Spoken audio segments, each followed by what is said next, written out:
قرار بود بری پیش حسین آقا که وسایل برقی میفروشه، چی شد؟ بی خیال بابا، قرار بود از ادرینه ماشین لباسشویی بیاره. داریم ازدواج میکنیم، از ماشین لباسشویی خبر نیست. شیطونه میگه یکی بخوابونم دهنشا. من دیگه نمیتونم جلوی Kendim artık dayanamıyorum yani ya. ای بابا،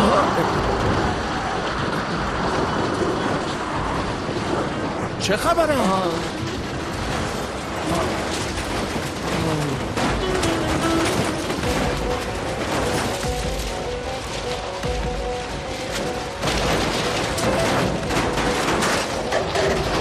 اونا ماشین لباسشویی ها؟ بیا ببینم، بیا. آروم برو، سار میخوره. من رفتم. داداش تو اینا پولا رو بیخیه، آدمو ببین. بابا عجب چی میگی خریه. تو؟ اینجا پوله، تو همشون پوله. ببین به خدا تو این یکی هم هست. یعنی تو همشون پر پوله. ببینم.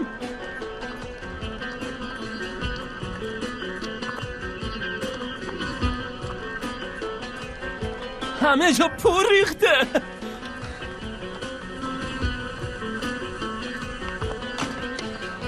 نگاه کن به خدا تو اینم هست.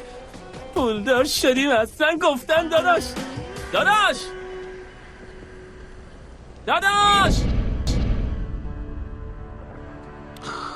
دیگه ممکنه مظهر سر میز تو نشینه راما. یعنی چی؟ تو سیستم 3 تا رئیس بزرگ وجود داره. مظهر دیگه حقشه که رئیس بزرگ بشه. واقعا؟ آره واقعا.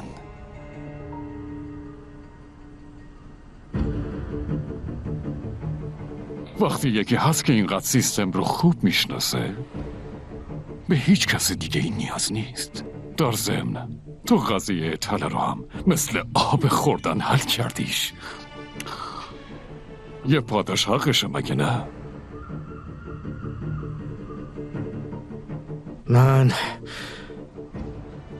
من شرمندتون نمی کنم.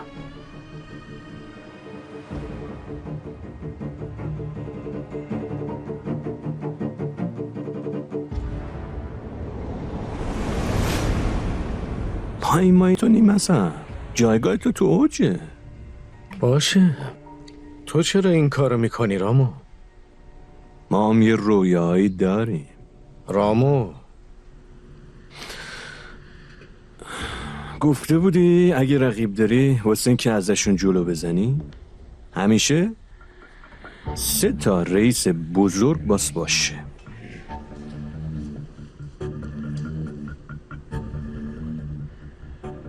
شاید ترجیح میدم به جای اینکه رئیسی باشه که هرگز نتونم بشناسمش، یکی که میشناسمش رئیس بشه.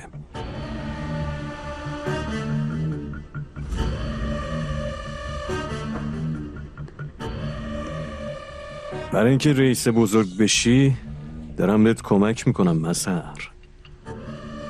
مشکلی داری؟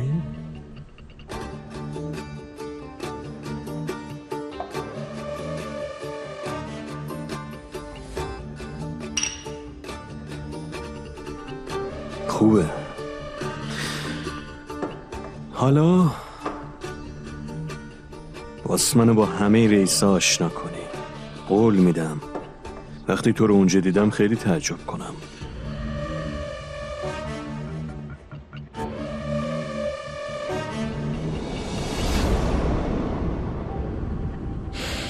تبریک میگم مظهر.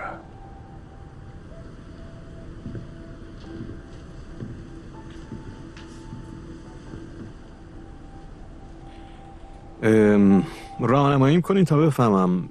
یعنی الان زایاتی کار قبلیه مسئله رو به عهده میگیره دیگه، از رئیسا خبر میاره نه؟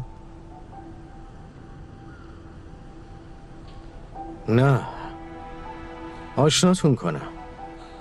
شریف یکی از 3 رئیس بزرگ. چی؟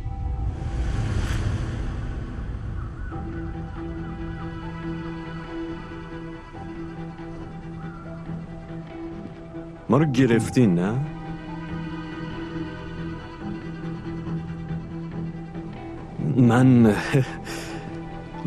من نمیدونستم، وگرنه همچین کاری نمیکردم. ازت عصبانی نشدم. با اطلاعات کمی که داشتی فهمیدنت غیر ممکن بود. از کجا میخواستی بدونی من رئیس بزرگم؟ در ضمن خوشم اومد. با انجام دادن این کار وفاداریت و هوشتو به ما نشون دادی. در نتیجه آنار با یه آدم بیبند و بار، با یه ضایعاتی قرار داشت. منم جای تو بودم شک میکردم، انگار ناراحت شدی. راستی پشت اون ماشینه یکم سفت شد.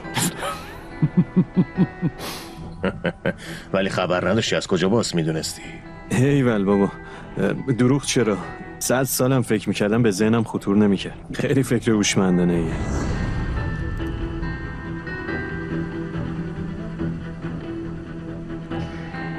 پس تو این وضعیت تو کار آنار مشکلی نیست؟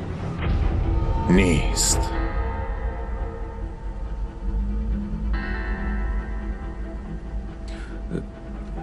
با اجازت.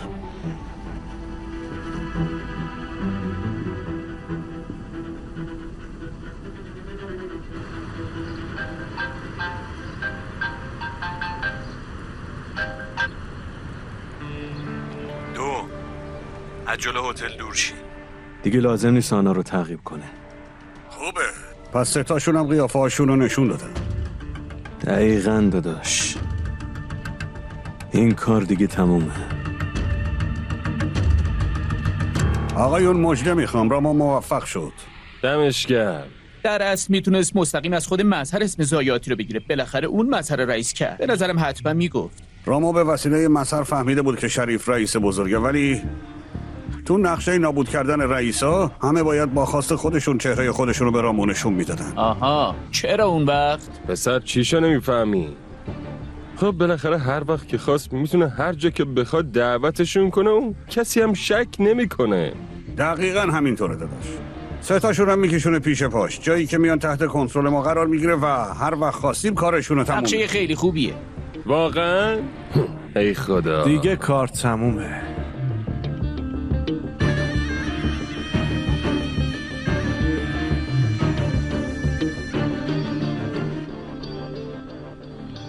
پس به کارمون برسیم.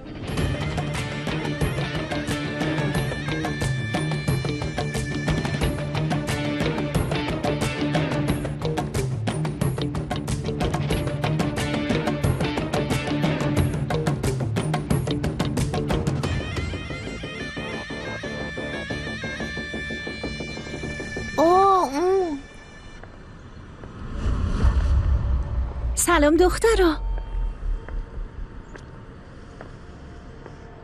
تو داری ما رو تعقیب میکنی؟ شما را نه، تو رو.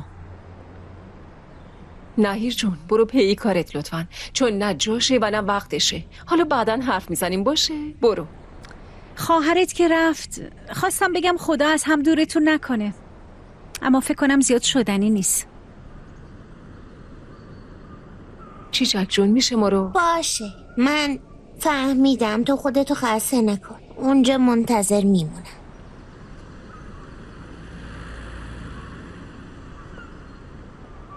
چی میگی باز؟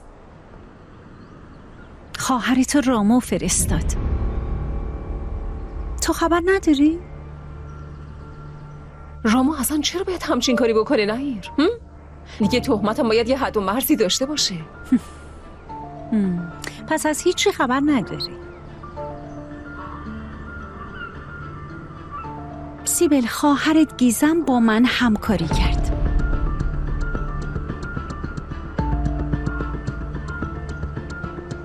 تو حمله عروسی به من کمک کرد. خواهرت به من کمک کرد تا تو رو بکشم.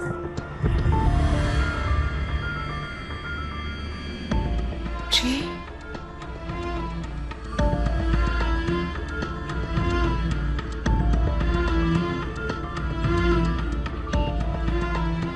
آخه چطور میتونی اینقدر بد باشی؟ از شما یاد گرفتم. دلم برات میسوزه، چون مجبوری باقی عمرت خودتو تحمل کنی. نهیر،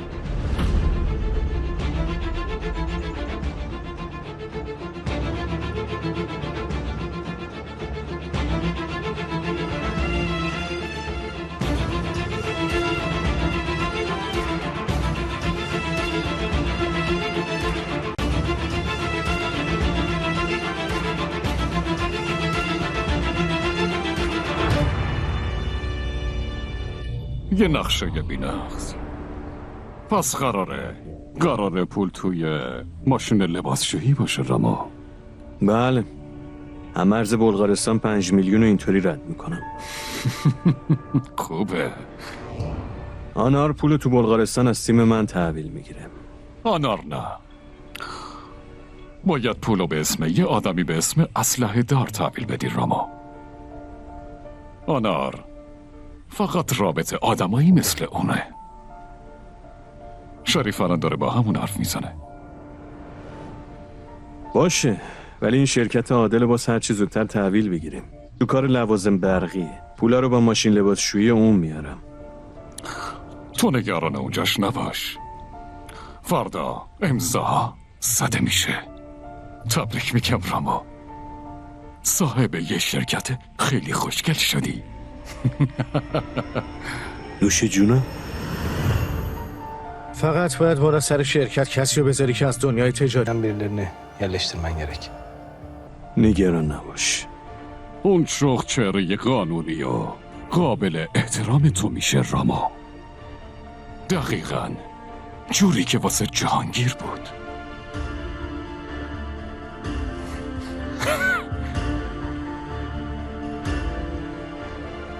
با تو کارای بزرگی انجام خواهیم داد.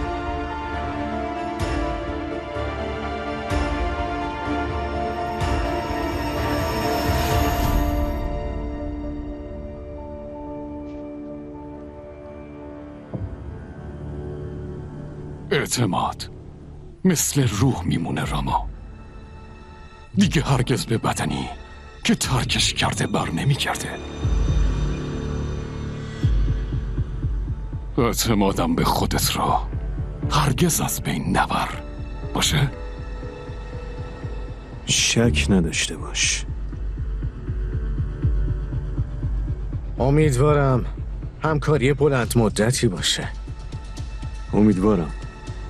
فعلا با اجازهتون کارهای خیلی مهمتری هست که باید حلشون کنم.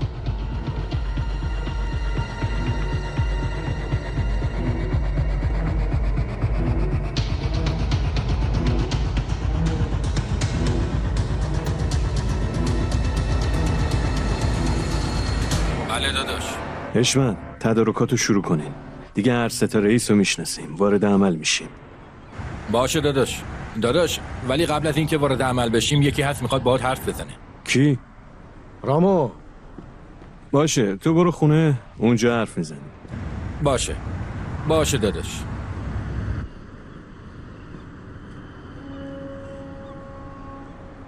میتونم بهت اعتماد کنم. منظورم رازمونه. تا وقتی مرتکب اشتباه نشی؟ آره. پیام دریافت شد پادشاه استانبول. فقط یه موضوعی هست که ذهنمو درگیر کرده. تو زمان مناسبش بهت میگم. هر رئیس بزرگ بودن لذت ببر. بهش فکر نکن.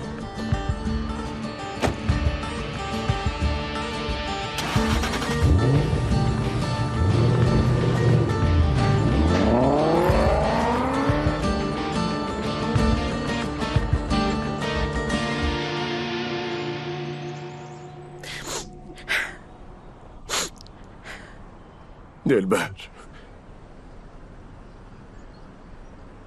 ممنونم از اینکه انقدر قشنگ به دخترم رسیدگی کردی. خیلی ممنونم. ممنون.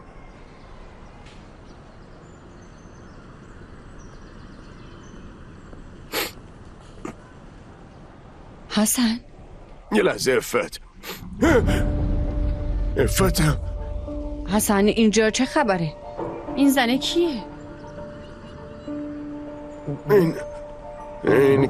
این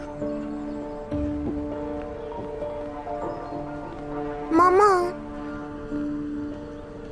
بابا بابا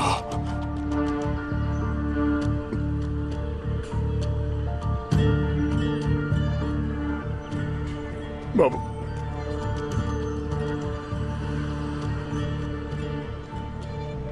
گفت بابا؟ فتین خدا بکشتت حسن، خدا ازت نگذره حسن. افت یه لحظه سب کن. افت بابا وایسه نرو. افت یه لحظه باستا، من میخواستم به توضیح بدم. افت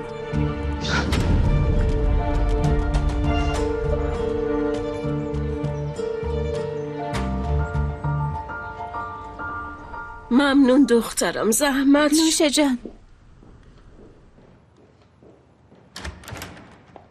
آخ آخ آخ آخ، پسر از این به بعد کی جلو ما رو میگیره؟ هیچکی دیگه نمیتونه جلوتو بگیره پسر. تموم شد. چه خبره بچه ها؟ به منم بگیم ببینم. زنمو به پایان درد و مشکلات رسیدیم، تموم شد رفت، خدا را شکر.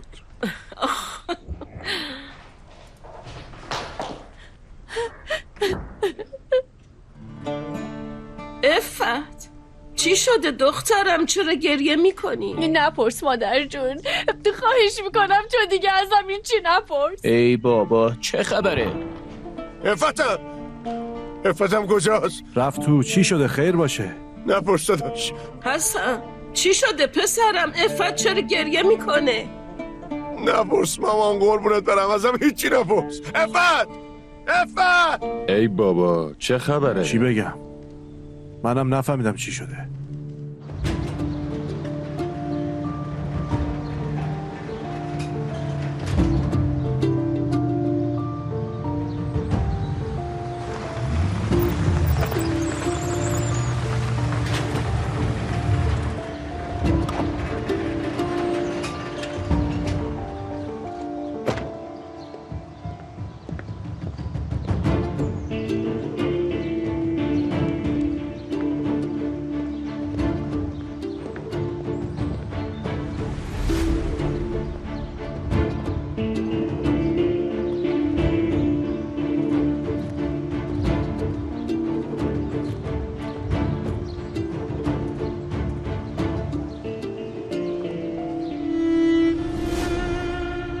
گلم؟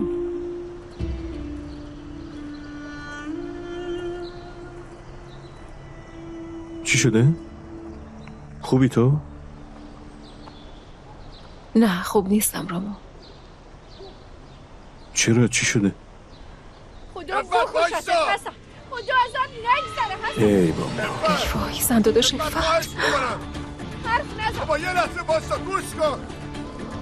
کافیه دیگه. افت جونم خواهش. آروم باش، آروم باش. افت بسته. به من نگو افت جون، به من نگو افت جون. آروم باش خواهش میکنم.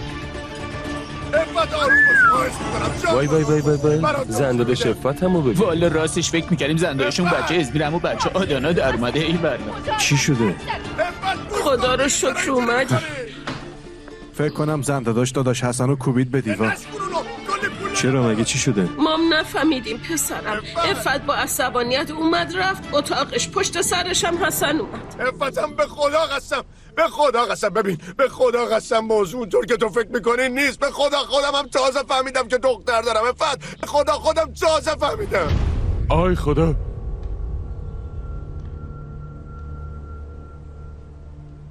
تو گفتی دختر؟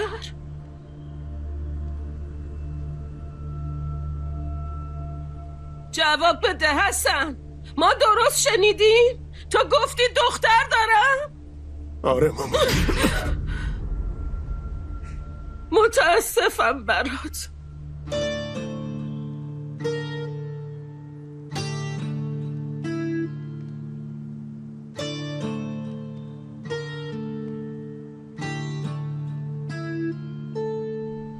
ماما به من نگو ماما. من بچه ای تربیت نکردم که به زنش خیانت کنه. عفت نرو دخترم. ببین اینجا خونه توه، تو هم دختر منی. اگه قرار کسی بره از اینجا اونه، نه تو. آره عفتم، آره. اگه تو بگی برو من همین الان گورمو گم میکنم میرم. تو رو خدا تو همینجا بمون خونه عفت.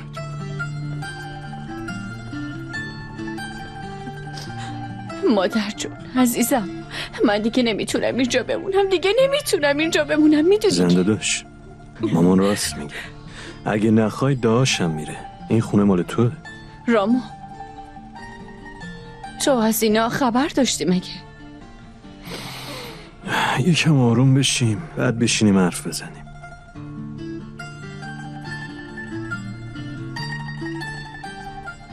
درباره چی حرف بزنیم رام؟ درباره اینکه خانواده از همه چیز مهمتره؟ یا اینکه درباره یه کاری داداشت که عمرمو به پاش حروم کردم و 2 شیر پسر بهش دادم حرف بزنیم؟ داداشت حرفی برای گفتن نذاشته، حرفشو زد دیگه. اون یه دختر داره. آخه ما دیگه چه حرفی برای گفتن داریم که واقعیت عوض کنیم؟ داداشت به من خیانت کرده. عفتم، به جون پسرم قسم میخورم که تازه فهمیدم دختر دارم. اون اتفاق که فقط واسه یه شب بود پشیمونی تموم عمرم شد. ما اینطوری بودیم حسن. آره، ازدواج ما رو دروغ ساخته شده بود حسن.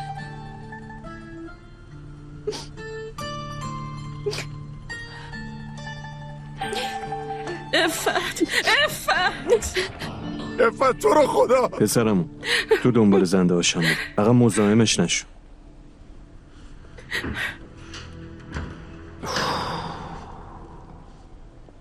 مامان منو ببخش. نمیبخشم. اگه تو رو ببخشم اون دنیا نمیتونم تو روی بابات نگاه کنم.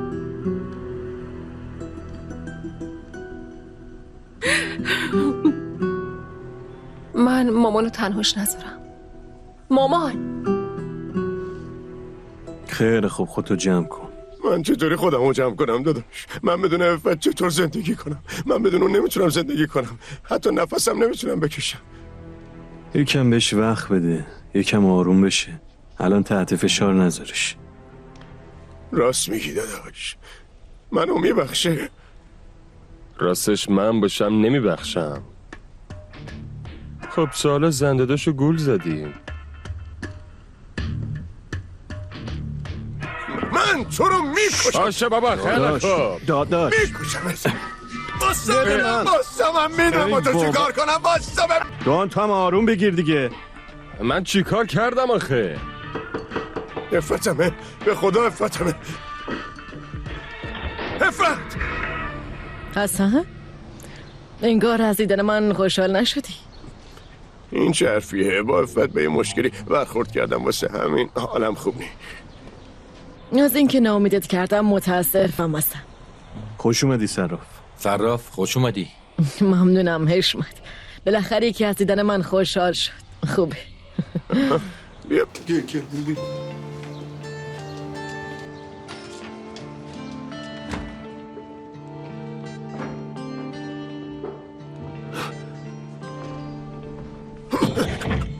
ببخشید.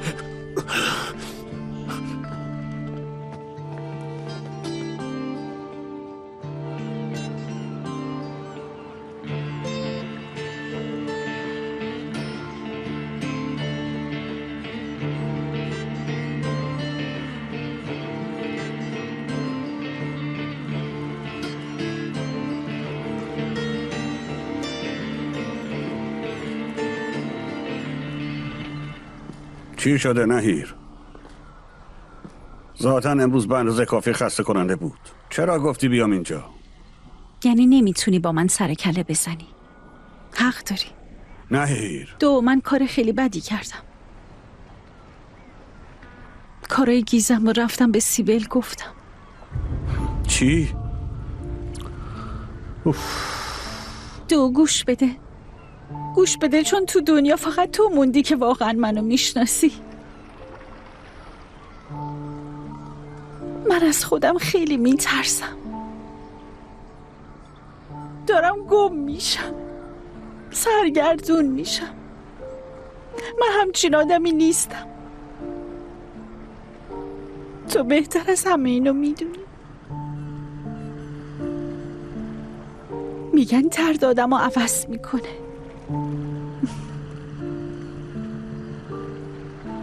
من دارم عوض میشم. دارم عوض میشم.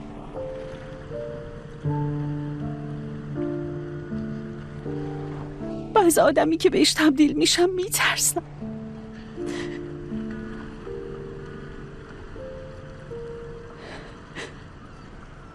خیلی درد کشیدم تو.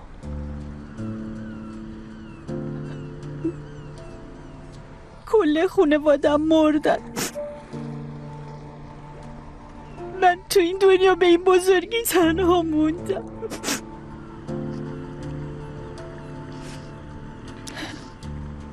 دردایی میکشم که منو سمت انتقام میکشه. انتقام و حرص هر روز داره منو کورتر میکنه. دو خیلی عذاب میکشم. خیلی عذاب میکشم. نهیر، منم دارم عذاب میکشم. خیلی زیاد. دیروز بابا مرد، اونم برای دومین بار. چند ماه قبل فهمیدم که کل زندگیم دروغ بوده. منو اشتباهی بزرگ کرده بودن. بابای تو همه چی رو اشتباه به من یاد داده بود. آدم وقتی یادش میاد فقط زجر میکشه. فقط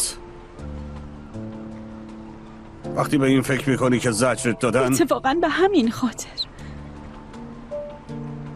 خاطر فقط تو میتونی به من کمک کنی.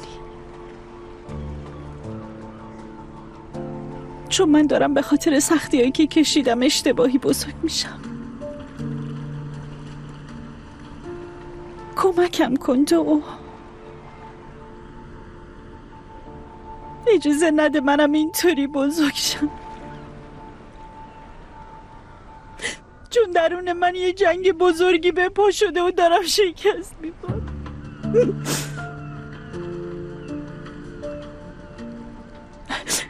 دو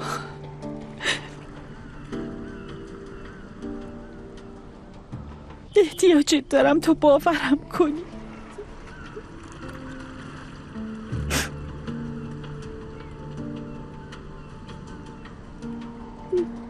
خیلی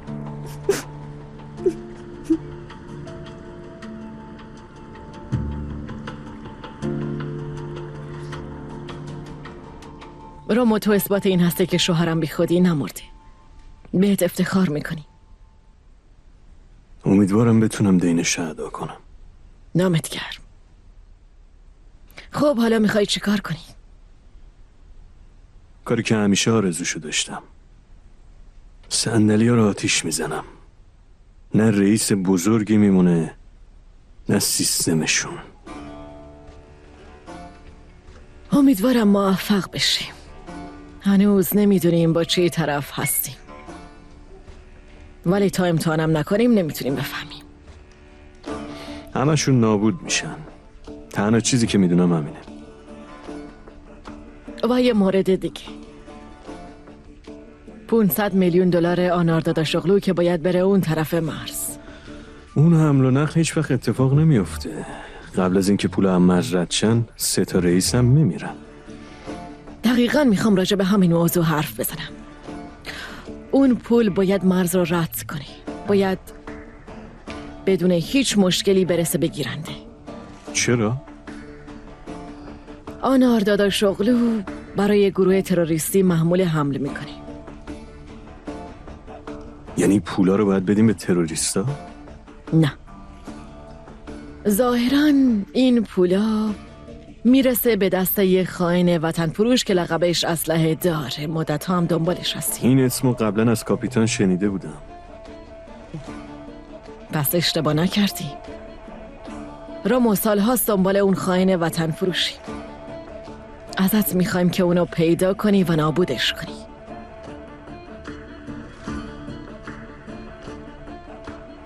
به همین خاطر حمل و نقل باید بدون مشکل پیش بره. فهمیدم. خب در مورد رئیسای بزرگ چه میخوای به هم بگی؟ کاپتان اعتبار زیادی بین تجار داره، بین همه تجار بزرگ. شریفم قلب کوچه هاست، نبض کوچه دست اونه، ولی فکر نمی کنم در همین حد باشه. اینا اطلاعات خیلی مهمیه رامو. واقعا ممنونم.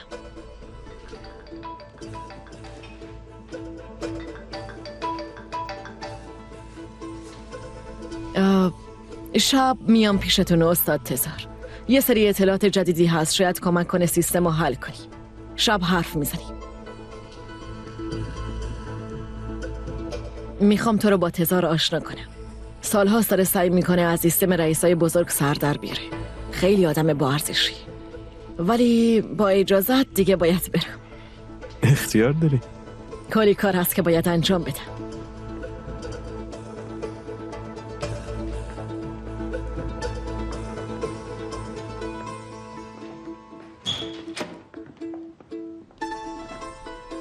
آبجی بلقیس خوش اومدی. ممنونم.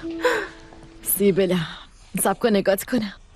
تو روز به روز خوشگل‌تر میشی.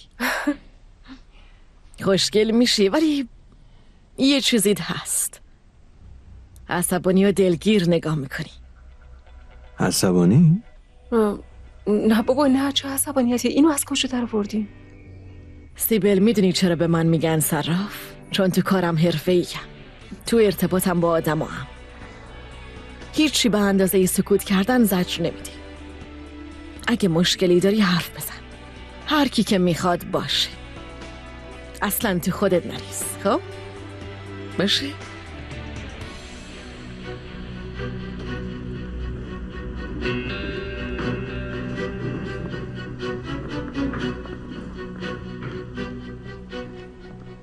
چرا عصبانی هستی؟ نیستم.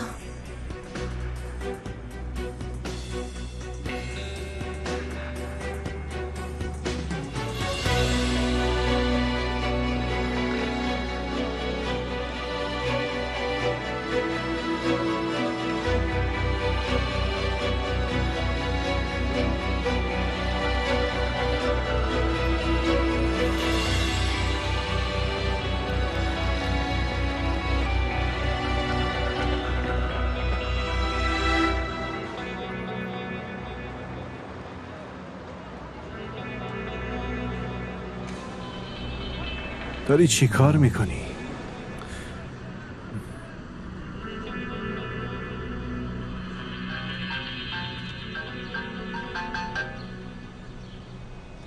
الو داداش حسن. شاهین چی شد؟ داداش خودتو برسون، زن داداش افت داره میره ها. پاشو بیا اینجا دیگه داداش. اونجا چی شده؟ ببینم کار دست خودش داده؟ تو چرا اونجایی گاو؟ تو رو با چی فرستادیم دنبالش آخه؟ ای بابا افت داره چی کار میکنه؟ حرف بزن. ای بابا ساکت شو، یه لحظه گوش بده. کجا؟ بابا زن داداش داره میره ازمیر، پاشو بیا اینجا. چی؟ بلیط گرفته داره میره ها، خودتو برسون. شاهین داداشم بیا آروم باشیم باشه. چش ازش بر ندار. خب تو بمون اونجا چش ازش بر ندار. اگه افت تو رو ببین اگه تو رو ببینه فرار میکنه. بهت گفته باشه من دارم میام. باشه داداش منتظر. باشه اومدم. ای خدا افت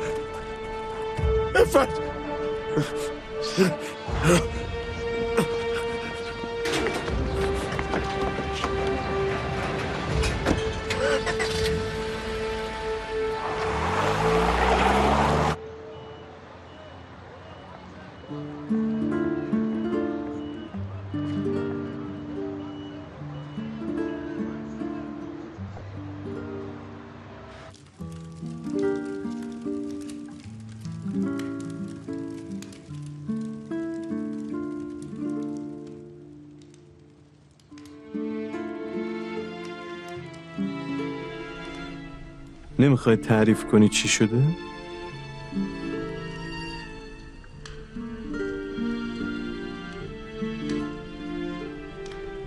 گیزم.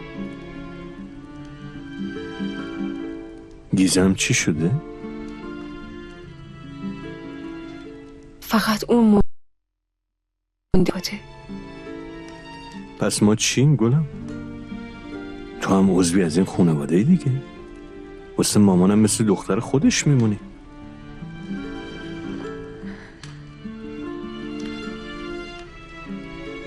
نهیر امروز بهم گفت که گیزم یه خائنه و حتی تو حمله به عروسی ما هم نقش داشته رامو. و حتی گفت که تو همه این چیزا رو میدونستی و از من مخفی کردی. تو این نهی رو کجا دیدی؟ حالا چه فرقی میکنه؟ همه این حرفایی که زده راست رامو؟ بگو یا دروغه؟ آخه گیزم چرا باید با ما همچین کاری بکنه مگه نه؟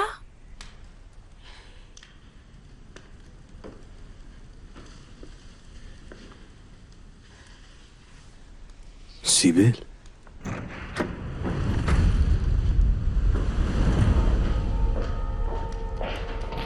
این اینجا چی کار داره؟ اومدم ازت Dilemeye geldim.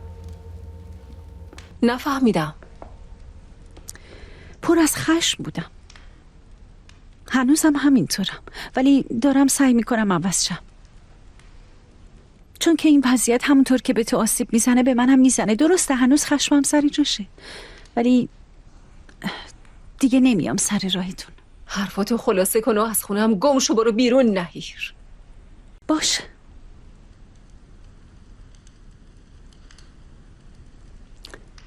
به دروغ گفتم فقط واسه اینکه اذیتت کنم. گیزم و رامو نفرستاد. گیزم اصلا با من کار نکرد. اصلا؟ اصلا. خب چرا تو اینجا اومدی که این چیز رو به هم بگی؟ بعد از اینکه با تو حرف زد به من زنگ زد. پشیمون شده بود. این کثافت داره راست میگه؟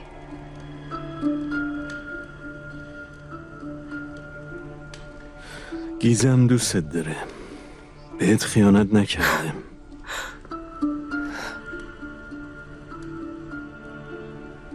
دارم راستشو میگم.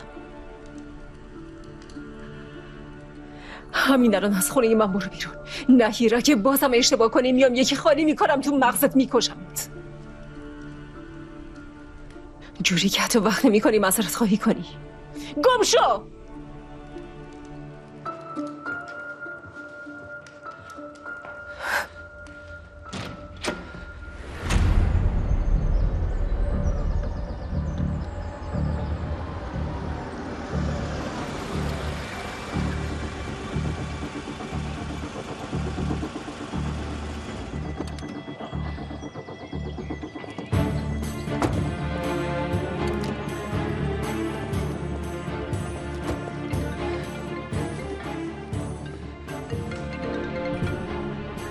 بگو جمی.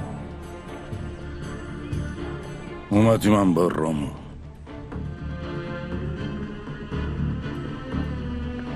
من ماشین لباسشویی رو فردا حلش میکنم. کاملا حواستو جمع کن. اون دوتا زرنگ بازی در نیارن یه موقع. نگران نباش، حواسم بهشون هست.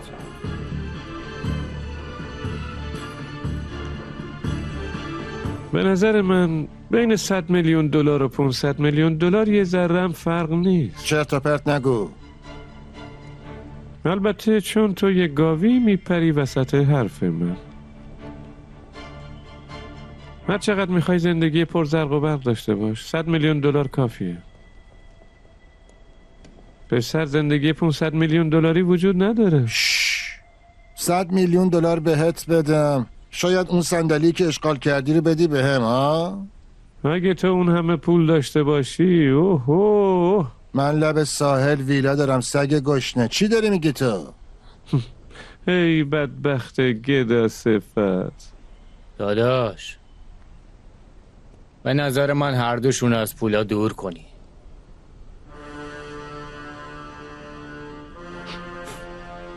راست میگی داداش.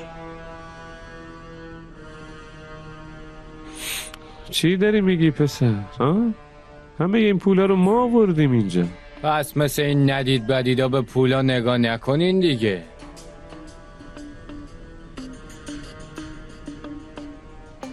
آدم شک میکنه. آدم تفلکی، اینم خودشو آدم حساب میکنه. پادوی رامو آدم شده و داره به ما تیکه میندازه. مردک چی داری میگی تو؟ میگم که زیر دست و پا نباش، لهت میکنم مورچه. جمیل، حواست به داداشت باشه، رحم نمیکنم. ببین من تو سیب زمینی ها. بسته دیگه. آروم، یه این ور.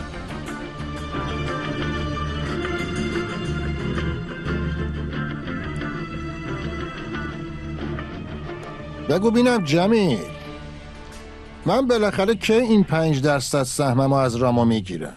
یعنی 12.5 میلیون دلارمو. ما کار خودمون رو انجام دادیم. وقت پولا از مرز بلغارستان رد بشه و به آنار تحویل داده بشه میگیریم.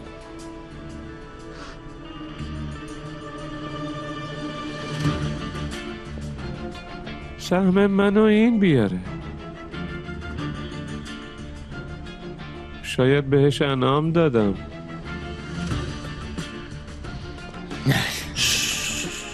بران، اگه میخوای پولتو بده من به جاش باهاشون کار بکنم ها؟ فیکوی با مزه. من تو کار بیت کوینم، کاری با تو ندارم، مزاحم نشو.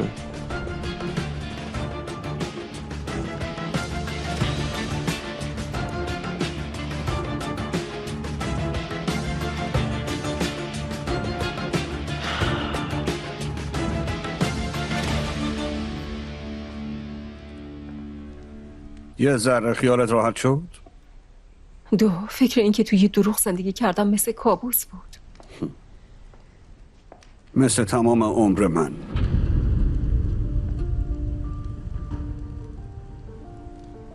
ولی دیگه شما با همین. هیچ وقت ولتون نمیکنه بره. اگه من مجبور باشم برم چی؟ دخترم، یه راز بهت بگم.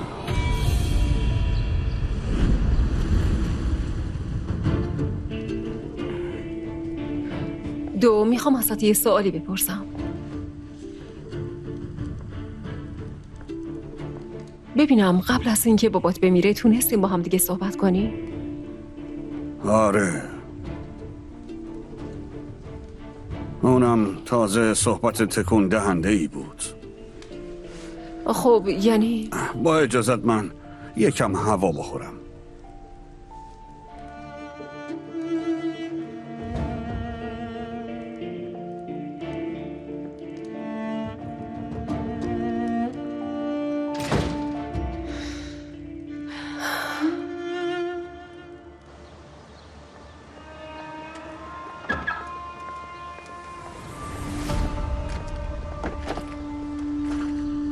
بیا بینم. بیا.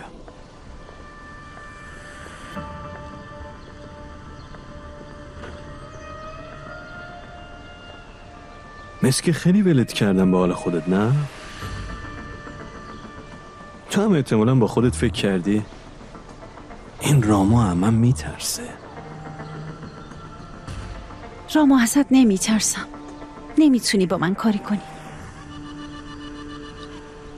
نگو نمیتونی با من کاری بکنی، چون هر کی اینو گفته نابودش کردم. رامو، میدونی چرا تا امروز باهات هیچ کاری نداشتم؟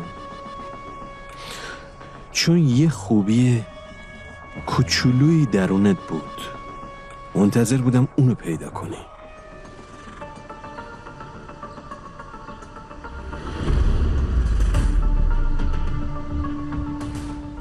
زندگیمو نجات داده بودی.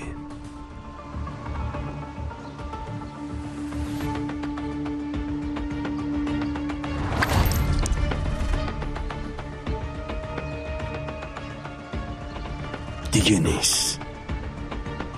تموم شد. این خوبی تو بود، اما تموم شد. تو به اونایی که عروسیمو به عزا تبدیل کردن کمک کردی. تو به سیبل خون دادی، اما باعث شدی تیرم بخوره. ببین رامو، ولی دیگه خیلی دیر شده نهیر. خیلی خوب باشه، قسم میخورم دیگه سر راتون نیام. تو تک تک فرصتاتو از بین بردی. تک به تک بدیا تو همه رو شمردم. دیگه تمومه. ولی من اومدم درستش کنم. اگه پشیمون نمیشدم این کارو نمیکردم. از این به بعد اگه کوچکترین کاری بکنی که گلم ناراحت بشه، دیگه برات زندگی باقی نمیمونه که پشیمون شی. باشه، قول. من به قولت کاری ندارم. حرفمو میزنم و همیشه سر حرفی که میزنم میمونم. میدونم. حالا برو. دیگه هم هیچ وقت نزدیکمون نشو. گفتم برو.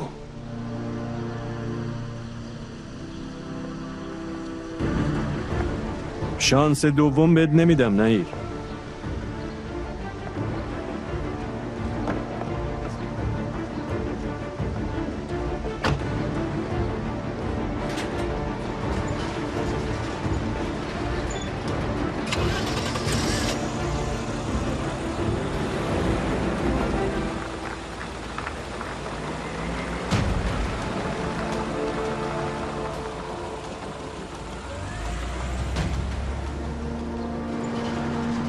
این یکم خشن نشد.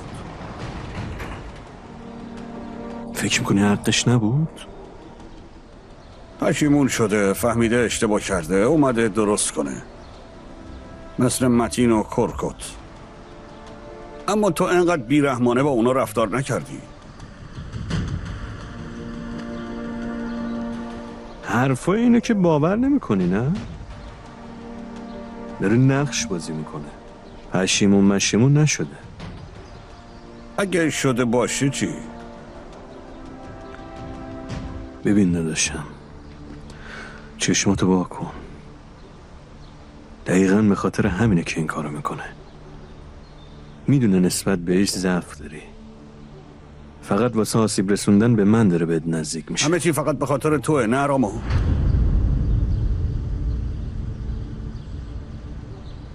دو چی میگی پسر؟ شرمنده داداش، معذرت میخوام. این اواخر همه چی بهم فشار میاره. تغییر ناگهانی رفتار نهیر، مرگ بابام، مامانم. مادرت؟ آره مامانم. آخرین واقعیت زندگی پر از دروغم. بابام قبل از اینکه بمیره گفت مامانم نمرده. یعنی زنی که سالها با حسرتش سوختم و hala hayattaymış yani. داداش چه تقدیر عجیبی دارم.